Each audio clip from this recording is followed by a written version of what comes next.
okay? So I was coming today to talk to y'all about the importance of aligning with your spirit guides and what your ancestors did and your culture, right? A lot of us come from a multitude of different backgrounds, and we all end up looking, or a lot of us end up looking into the Orisha pantheon, Ifa, things of that nature, and that's fine.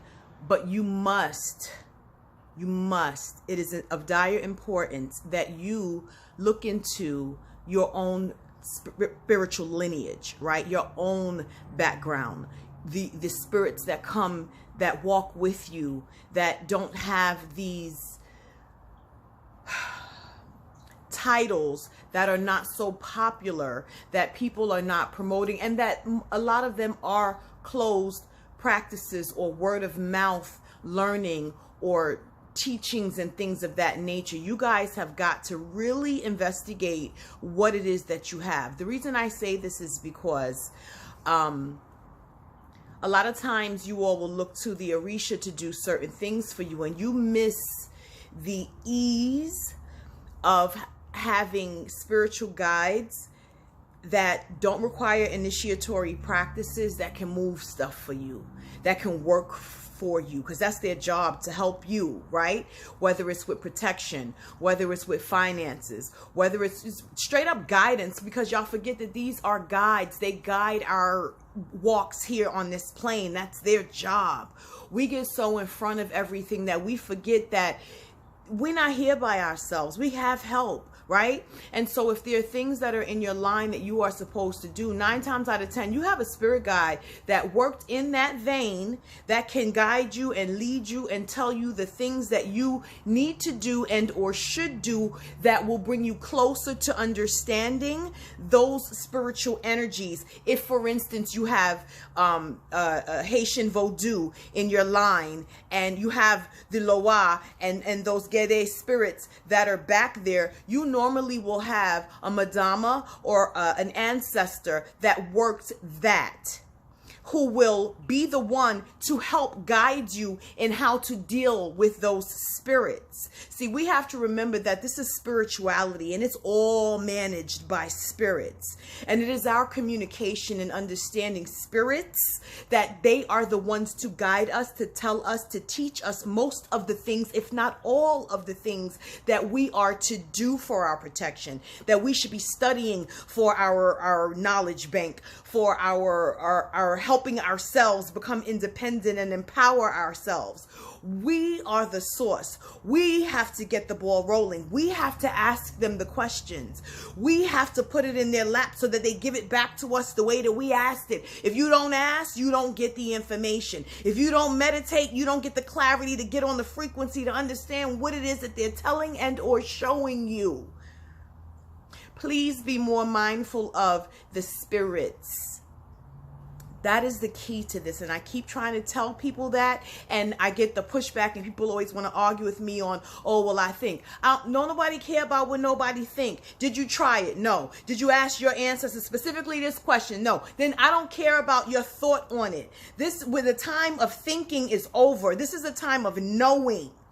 The age of Aquarius is upon us all, baby. And if we don't know by implementing, by trying it out, I need you to tell me that you did it for 5 days in a row and Spirit said you was good.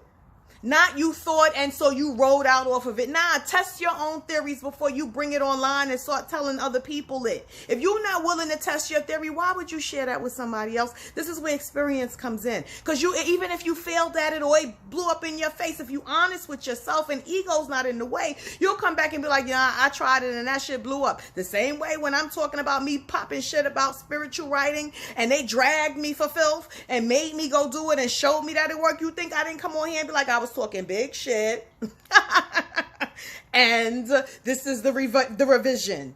You understand what I'm saying? So it's about your learning. It's about putting yourself in a position to understand what's being taught, right?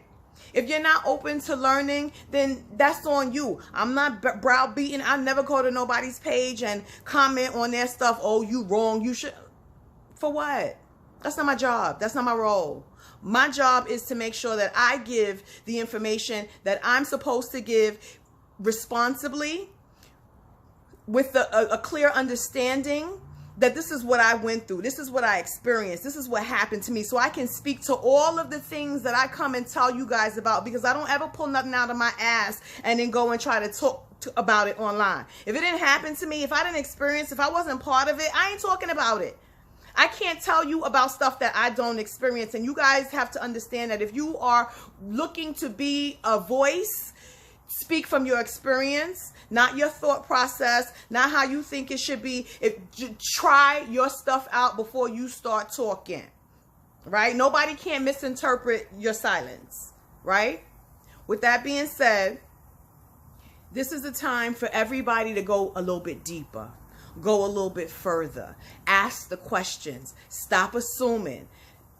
If they ain't answering, figure out a way to get the answer, but don't take your own thoughts and put it on top of it, because Spirit is very clear. Spirit is very cut to the chase. Spirit is very matter of fact, right? So if you don't know, give yourself the opportunity to learn by putting yourself in the position and asking the questions and being open to the answer that you get. If you're not open to the changes that you need to be making about yourself and your ritual and your routine and your discernment and all of that other kind of stuff, then there's a problem with you, not everybody else.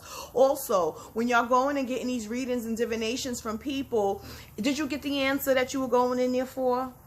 Did they answer the questions? And y'all talk too much. Stop telling so much in the reading where the person don't even have to attempt to fake or funk.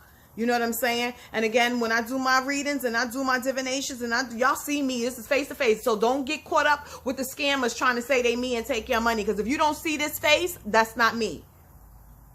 Peace and blessings.